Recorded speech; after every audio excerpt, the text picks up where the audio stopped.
Welcome back to Grit and Growth. This is part 2 of our conversation. And if you haven't had a chance to check out part 1 yet, you might want to start there. It sets up a whole lot of what we're diving into today. In the second half, we go deeper. More great stories, more impactful lessons, and a few transformational moments that really stuck with us. I'm Justin Simpkins, founder and director of Prairie Hockey Academy, storyteller, passionate about growth, and reader of books on leadership and personal development. And I'm Shane Sowden, head coach of Briarcrest men's basketball, a mentor to coaches and youth who believes leadership starts with the heart and grows through purpose. Let's get into it.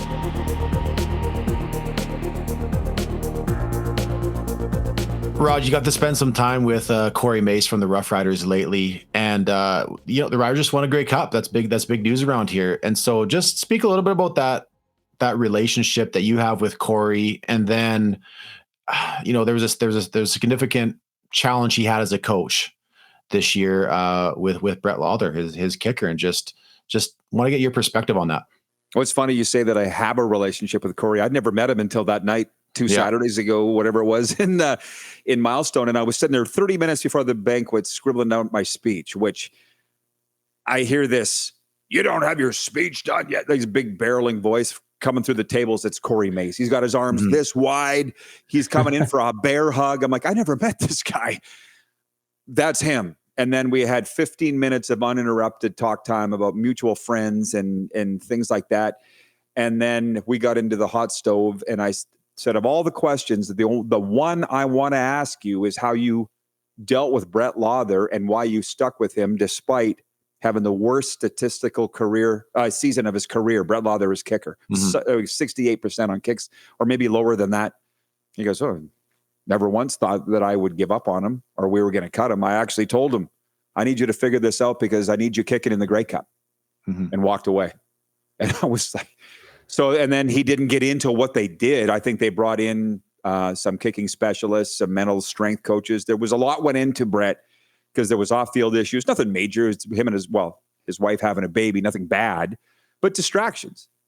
But the point was that Corey never once thought of giving up on him. And I did the next Saturday night, I was in Lanigan, and I said to the room, how many of you would have cut Brett Lauder? Half the room's hands went up. I'm like, that's why you're sitting in the crowd and not coaching the Rough Riders.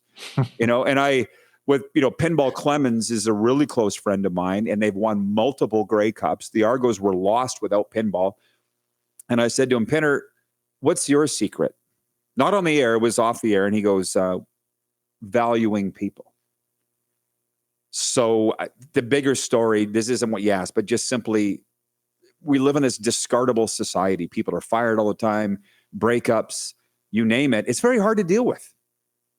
And it's so easy to discard somebody. And I've been discarded. It sucks. Maybe you guys have. It's hard to deal with. And basically, when the championship framework of a team, Corey Mace wasn't giving up on his guy. I think it helped that Brett had been in the league 12 years. He'd been to the pinnacle before. So it wasn't done. But he just told him, I need you kicking in the Grey Cup. Figure it out. And it wasn't a threatening thing. It was just, I believe in you. Get back to you. Mm-hmm. That reminds me, like my college basketball team, we were fortunate enough to win a conference championship last year. And we had this saying on our team throughout, and the guys just started adopting it throughout the season, but it was like, not without my guys. So after every win, after every award, whatever it was, whoever got it, they'd just repeat at the end in our dressing room, and we'd, celebrate where like, not without my guys, not without my guys. Cause like we couldn't do it without them. There was this belief in the guy next to you. And you mentioned, Corey Mace. I think of the Panthers head coach right now, again, is it Paul Maurice. Yep. He's at numerous stops along the way, and he's experienced this tremendous success the last few years. Now that you've rubbed shoulders with these leaders who are in charge of leading young men or just men in general or whatever, what are like those distinguishing characteristics of coaches like a Corey Mace? They know the game, they know football, they know hockey, they know baseball. But what sets them apart as transformational or making an impact or making a difference in their players' lives? Well, Paul mentioned that. I mean, he's got largely the same coaching staff here that he had in Winnipeg. His main guy is Jamie Compon. And he said, I was a little surprised he mentioned it. Paul said to the media, he goes, your key people are your key people. He's like, the extraneous people, anybody can do that. I'm thinking he must be thinking video coaches, analytic guys, whatever. Yeah, he wasn't lying.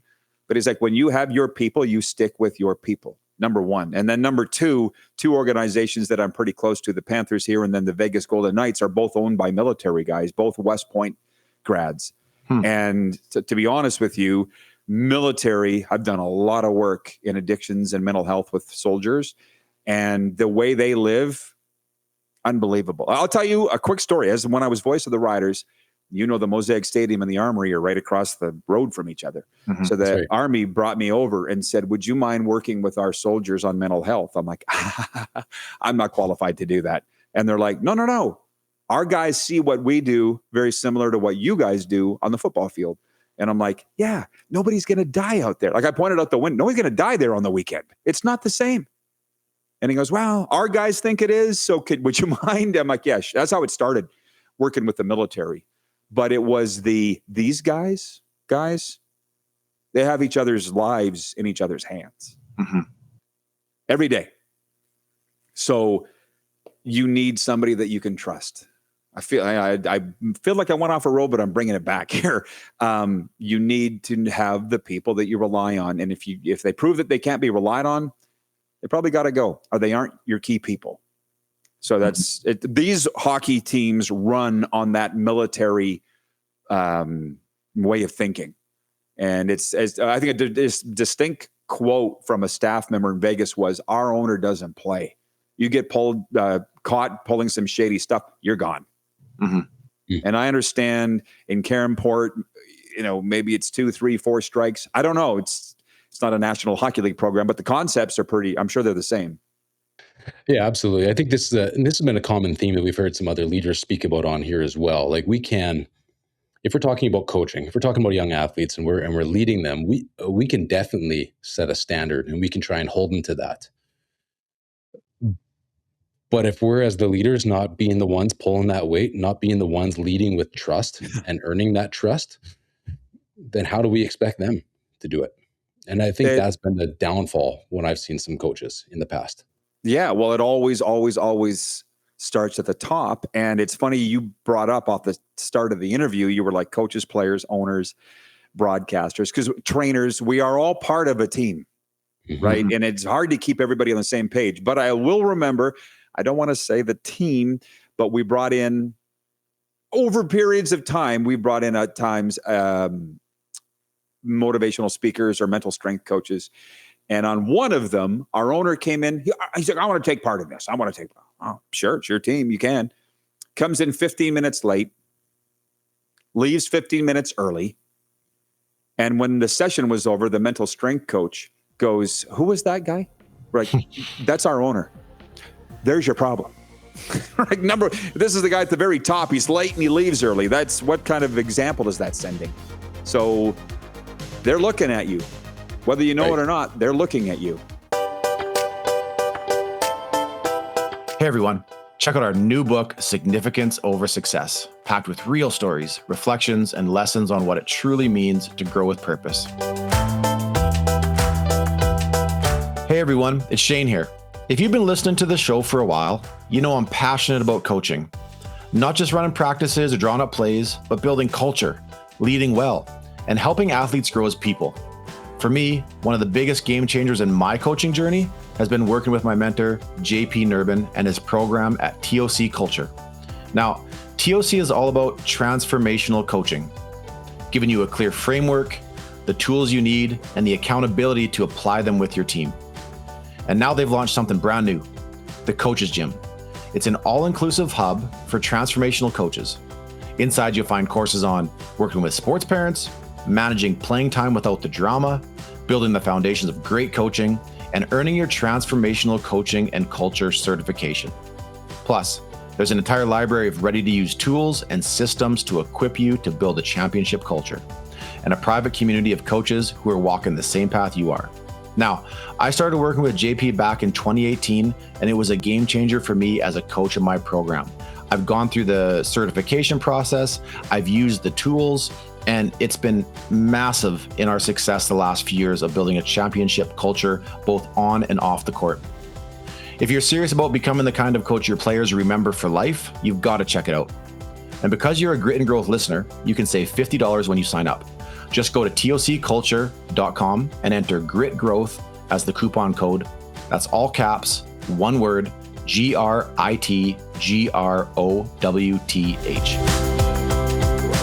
This whole conversation reminds me, and I hadn't thought about going this way when we started this. Justin and I years ago did a workshop in Assiniboia, Saskatchewan. And it was all on transformational versus transactional coaching. And we were trying to equip this group of I think mostly, young hockey coaches, working with kids between 5 to, 14 years of age. And we did this long workshop. We thought it was good. All these different ways to connect with your players, make it more not just about the win, right? Like who are your players becoming? How are they improving? Focusing on anyways, it went pretty good. We get to the end of the workshop and we're taking questions, and one dad, and again, this isn't to blast anybody in Assiniboia or anything, because this is happening everywhere. But in this particular instance, dad puts up his hand. He's like, okay, but at the end of the day, we're still trying to win a hockey game. And I was like, your kid's 6. Yeah. Right. And Justin and I, in that moment, I kind of was like, dude, I don't know what to do right now, because their heart posture isn't willing to change right now, regardless of how good our presentation was. And so I share that story. Rod, you've been in so many different situations where you've seen the good and the bad side of youth sports or professional sports or junior sports. With that story in mind, can you speak to parents, maybe just some advice on just perspective, especially you're dealing with people later on who are dealing with addictions? Well, number one, because you're a smart guy, that some people you're never going to get to. Mm-hmm. There's nothing you could tell that dad. I don't think, He has his own way. But the point is, if he would open his mind, there's a process of how to do things to win. Mm-hmm. Right? It's basically trust us. That's why we're out here today. So I gotta go back to my dad. From the youngest thing, whether it was working on the farm, fixing a fence, running a cultivator, whatever, dad was like, you don't need to win. I'm not going to be on your ass if you don't win. But if you aren't giving your best, you're going to have a problem. And the thing for me, with my dad, right? So I don't want to piss him off or disappoint him. And the thing, because I really hated farming. I didn't like it at all. But I took those concepts and transferred them to the media. And frankly, that's where my career took off. Because, man, I have talent. I'm not arrogant by saying that. But for a lot of years, I just coasted. Once I realized, I got looking around at the other media. I'm like, these guys are lazy. I just put in a little extra work. I'm going to take off like a rocket. And it's the same thing with players, probably teachers, whatever. It's not about winning, what he just said. It's about the process of winning. I'm not saying anything you don't know. Yeah. Right. But it's some people will never understand that. Give your best. And the one thing my dad always said, if you give your best in everything you do and you lose, you won't have any regrets. Mm-hmm. And I do that. That's one of them. He's got a million. He's got a million things. You could fill a book with things he told me, but that was one that I never. Give your best every day. You have nothing to regret. Mm-hmm. Yeah, it's. I think it's even. Sometimes it's a bit comedic to think that we can actually control a win or a loss outcome. We definitely can influence it and put ourselves in the best position to have that outcome. But I Prairie Hockey Academy played a game this weekend. I think we outshot somebody 51-22. And you know what? We lost 4-2. And that just happens. And that's okay. Oh. We played hard. Someone else had a great day. Through this whole journey of broadcasting games and watching games and listening to coaches and being around them, I thought all those cliches, control what you can control, but we're all cliches. Yeah. I don't even know where along the line it dawned on me they're cliches for a reason. They're right. You can't control officiating. You can't control a bad bounce. You can't control so many things. But if you can do the best of what you can control, you're probably going to win more than you lose. That's right. Yeah.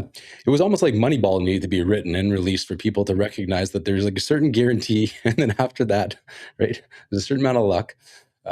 You can only control this third of it is a way. So I'm sure that you would have stories for days here if we said, what's the craziest bounce you saw in a Western Hockey League game, right? Yeah. You want to get into those? Yeah, let's get one or two. I think this is fun. I've always wanted to be a sports talk show here, so let's try it out for a few minutes. Yeah, well, it's funny. Sports people are a different lot. Let's just put that out there. It's us. I'm in that group. We're all in that group. But 1984, Regina Pats are playing the Calgary Wranglers in the playoffs in the old Regina Exhibition Stadium. For whatever reason, the Agrodome wasn't available. My dad was working for the Calgary Wranglers. It was the first team he'd ever, maybe it was like 82. I wasn't very old. It was my dad's first team was the Calgary Wranglers. So I'm there as a Wranglers fan. I'm like 10. And I'll never forget Doug Huda steps across the center ice, rips a slap shot from center ice, and it beat Todd Lombard over the shoulder of the Pats goalie, the current owner of Spears Funeral Home in Regina. So 20, 30 years later, when he buys the Pats with Anthony Marquardt, I was standing in, ready to interview him. And I said, I was there that night in the stadium when you got beat with a slap shot from center ice over your shoulder. He goes, it was tipped. It was just, his face was all, I'm like, 30 years later, how do I even remember that happened? But I'm like, I didn't see it get tipped. And I was holding on to that for 30 years. I mean, there's that all kinds of zany, crazy things back to what you can control or whatever. I mean, that just came to mind. But you mentioned being a Rider fan and going to Taylor Field in the red and yellow seats. Yeah. The other night I'm in Lanigan. You get the craziest questions. Some lady just randomly comes up and she's I was born bred Rider fan. Mom and dad had season tickets. What's your number one Taylor Field memory? And I'm like, good or bad? You gotta have a million of both. And she goes, well, good. And I said, well, I remember one Tuesday at like 1:00 in the afternoon, this Scooby-Doo van pulls up to the stadium and like four young men jump out. And they were driving from Vancouver to Halifax or something, going coast to coast, stopping at all iconic facilities across the country. And they stopped at Taylor Field. And they said, they came up to me and they said, do you mind if we go out on the field? I said, absolutely not. But I pulled the lock. They ran out. They took their shoes off at the edge of the turf. And I'm like, guys, this ain't Buckingham Palace. You can guys run out there in their shoes all that. But that was the reverence with which they held Taylor Field. Right. Wow. So every single time we went in there, you felt like you were in a cathedral, like a Lambeau Field thing. But I said on the bad side, every single time I went into the booth to call a game, I was having a bet on what dead wildlife I would find, and dead pigeon on the counter, a dead rat underneath. Like it was just disgusting. Like it had to go. And I say it all the time. If you come 10 games a year, it was the most magical place in your life. But if you had to work there every day, it was horrible. What's if you had to think of like favorite moment story from the Warriors Pats rivalry over the years? Oh. Of them all? Just first one. Of them all. Because there's some crazy ones. Well, this one is tame enough, not violent enough that you remember Sean O'Connor, obviously. Mm-hmm. Back in the day, we would sell out our barn. They would sell out their barn. Like nobody would even believe it if you weren't there. And obviously you were. Mm-hmm. And, the Pats and Warriors are the reason they don't do back-to-backs anymore, like Friday, Saturday night, because it's friggin' brawls. It was suspensions like crazy. But anyways, it was the Mayor's Cup, and Pat Fiacco was our mayor, and he comes out to drop the puck in the game in Regina, and it's Sean O'Connor versus Garth Murray. And O'Connor wins the draw on the road. And Pat, being a sportsman, knew you don't do that. He reached up and grabbed O'Connor by the jersey, pulled him in like this. And he goes, don't you ever do that again. I think we all laugh. But is that, not many mayors would do that. Well, he's a boxer, right? He was a He's boxer. a boxer, exactly. Yeah. O'Connor didn't care. To be honest, but we hated each other. Oh, yeah. Yeah, but only on the ice, because I remember going into Al Tour's office and laughing, and he'd like, let's have some fun. Like, turn that on. Let's have some fun tonight. And he would say the most outrageous things in my interviews in the pregame show to piss everybody off in Regina. And it's just funny that as much as we hated each other we could all literally leave it. The problem was the fans couldn't. So it got to a point where, I mean, I didn't like going on the bus if I didn't have to, so I'd drive my own vehicle, but it was getting vandalized every game outside the Civic Center. I couldn't take my vehicle anymore because it had a logo on it or whatever. I came out one night, my whole hood was caved in. And again, I'll take full responsibility for something I would have said. I get it. It was my fault. But I'm like, the fans just can't understand. A lot of it is just entertainment. You know what I mean? Yeah. Yeah, absolutely. There's some incredible stories, and Mooner would tell a few about going back to Moose Jaw and coaching and realizing that they had to dress up, they had to play against Colton Orr again, and there was nobody on the Warriors that was going to stand up to Colton Orr. So I think he called up, I'm trying to remember, Derek Parker. Derek the Lion Parker. He brought Derek back because Derek had just finished his 40-game suspension or something, and brought him in, and the league responded within 90 seconds of him putting the request in for the player. Mooner, what are you doing? Coaching, leave me alone. Just anyway. And my God. Well, the thing is, I mean, back then, I don't know how they communicate anymore, but I used to sit with the coaches a lot in their seat on the bus. So I had a front row seat to all those calls. Lauren got more calls from the league, and he was only with us for one season. It was once every 2 weeks, Rick Dirksen was calling him, like, what are you doing, Lauren?